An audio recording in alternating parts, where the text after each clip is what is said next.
Chapitre 628 Le retour de Thomas et son incrédulité. Le 7 avril 1945. Les 10 apôtres se tiennent dans la cour de la maison du Cénacle. Ils discutent, ils prient un moment, puis ils reprennent leur conversation.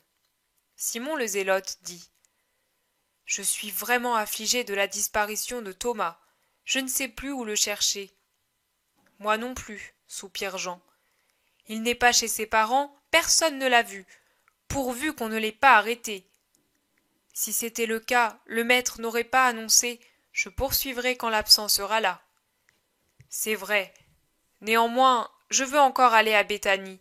Peut-être erre-t-il dans ces collines sans oser se montrer. Vas-y, Simon, tu nous as tous rassemblés et même sauvés en nous réunissant, puisque tu nous as amenés chez Lazare. À son sujet, avez-vous entendu les paroles du Seigneur ? Il a dit : « C'est le premier à avoir pardonné et guidé en mon nom. » Pourquoi ne le met-il pas à la place de Judas ? Demande Matthieu. Probablement parce qu'il ne veut pas attribuer à son parfait ami celle d'un traître, répond Philippe. Pierre intervient. Tout à l'heure, j'ai fait un tour au marché et j'ai discuté avec des marchands de poissons. Et j'ai entendu dire que, oui, je peux me fier à eux, que ceux du temple ne savent que faire du corps de Judas. J'ignore quel en est le responsable, mais ce matin, à l'aube, les gardiens du temple ont trouvé son corps corrompu, avec encore la corde au cou, à l'intérieur de l'enceinte sacrée. Je pense que ce sont des païens qui l'ont détaché et jeté là. Qui sait comment ? Rapporte Pierre. Moi, j'ai entendu hier soir à la fontaine, dit Jacques, fils d'Alphée, qu'on avait lancé les viscères du traître sur la maison d'Anne. Des païens certainement, car aucun juif n'aurait touché ce corps après plus de 5 jours. Dans quel état de décomposition il devait être ? Une horreur depuis le sabbat. Jean pâlit à ce souvenir. Mais comment a-t-il fini à cet endroit ? Il s'agissait bien de lui. Qui a jamais eu le moindre certitude au sujet de Judas de Kériote ? Rappelez-vous comme il était fermé, compliqué. Tu peux dire menteur, Barthélemy. Il n'était jamais sincère au cours des 3 années qu'il a passées avec nous. Nous avions tout en commun, mais nous nous trouvions en face de lui comme devant les remparts d'une forteresse. D'une forteresse, Simon ? Parle plutôt d'un labyrinthe, s'exclame Jude. Jean s'écria alors. Oh, écoutez, ne parlons pas de lui. J'ai l'impression que nous l'invoquons et qu'il va venir nous troubler. Je voudrais effacer son souvenir de ma mémoire et de tous les cœurs, qu'il soit israélite ou païen. Cela afin que les Juifs n'aient pas à rougir de ce que notre race ait enfanté ce monstre, et afin que, chez les païens, personne ne puisse dire un jour « C'est un homme d'Israël qui l'a trahi ». Je ne suis qu'un jeune garçon, et je ne devrais pas parler le premier. Je suis le dernier, et toi, Pierre, tu es le premier. Il y a ici Simon le Zélote et Barthélemy qui sont instruits, ainsi que les frères du Seigneur. Mais voilà, je voudrais que nous nous hâtions de mettre à la 12e place un homme saint, car tant que cette place sera vide dans notre groupe, j'y verrai la gueule de l'enfer avec ses puanteurs parmi nous. J'ai peur que cela ne nous dévoie. Mais non, Jean, tu es encore sous le coup de l'aurore de son crime et de son corps pendu. Non, non, Marie l'a dit elle aussi. J'ai vu Satan en voyant Judas. Oh, hâtons-nous de chercher un saint à mettre à cette place. Écoute, moi, je ne choisis personne. Si Jésus, qui est Dieu, a choisi un Judas, que choisira donc le pauvre Pierre ? Et pourtant, tu devras bien le faire. Non, non, mon cher, moi, je ne choisis rien. Je le demanderai au Seigneur. Pierre a déjà commis assez de péchés. Jacques, fils d'Alphée, intervient d'un air découragé. Il y a tant de choses que nous devons demander. L'autre soir, nous étions sidérés. Mais il faut que quelqu'un nous enseigne, car comment ferons-nous pour comprendre si quelque chose est vraiment un péché ou non ? Vois comme le Seigneur parle des païens d'une façon différente de la nôtre.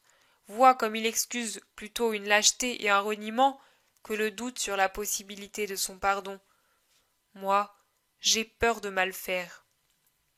Vraiment, il nous a beaucoup parlé, et pourtant il me semble ne rien savoir.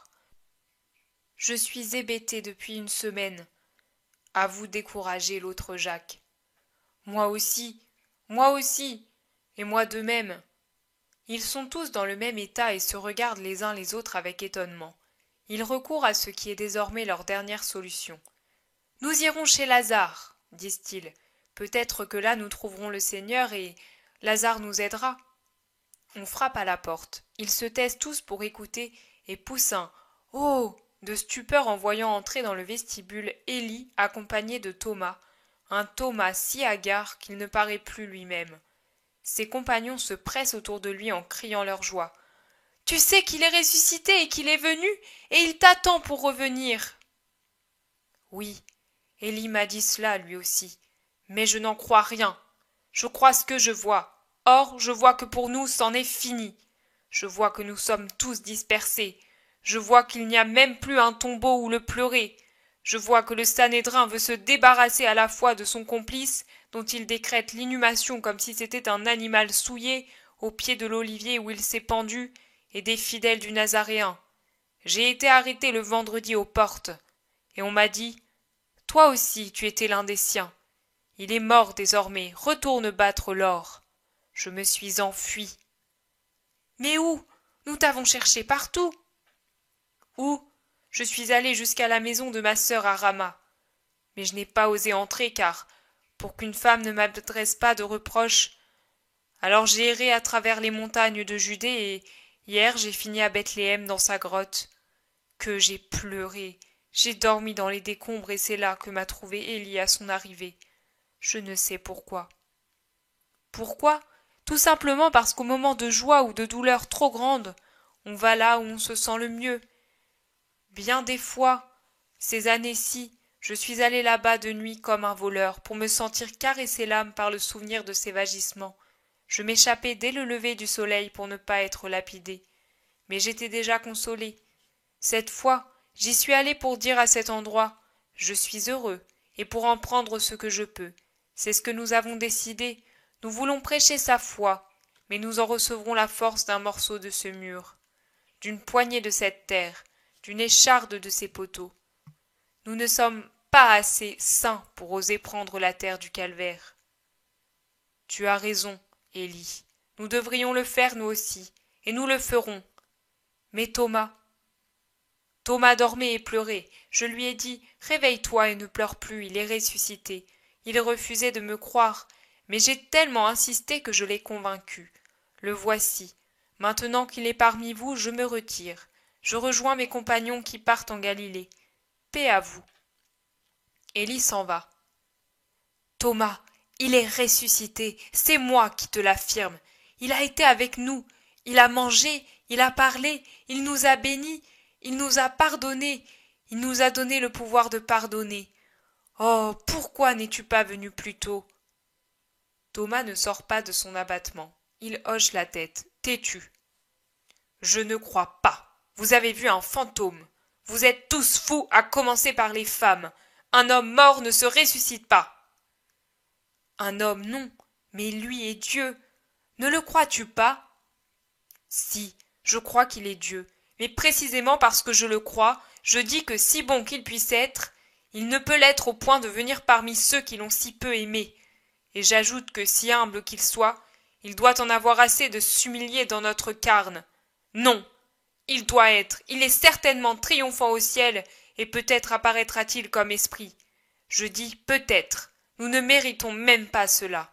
Mais ressusciter en chair et en os, non, je ne le crois pas.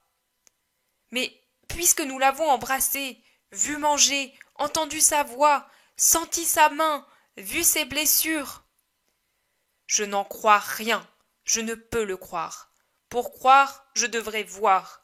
Si je ne vois pas dans ses mains le trou des clous, et si je n'y mets pas le doigt, si je ne touche pas les blessures de ses pieds, et si je ne mets pas ma main à l'endroit où la lance a ouvert son côté, je ne croirai pas.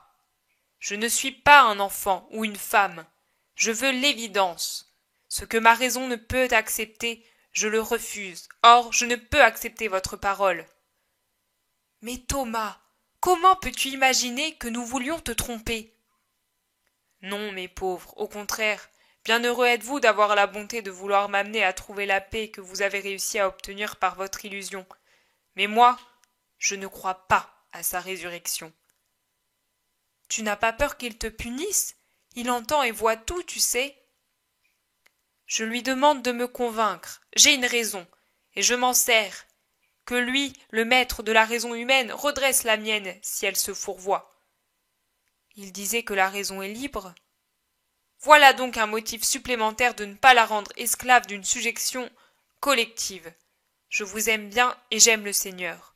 Je le servirai comme je le peux, et je serai avec vous pour vous aider à le servir. J'annoncerai sa doctrine, mais je ne puis croire que si je vois. Entêté, Thomas n'écoute que lui-même.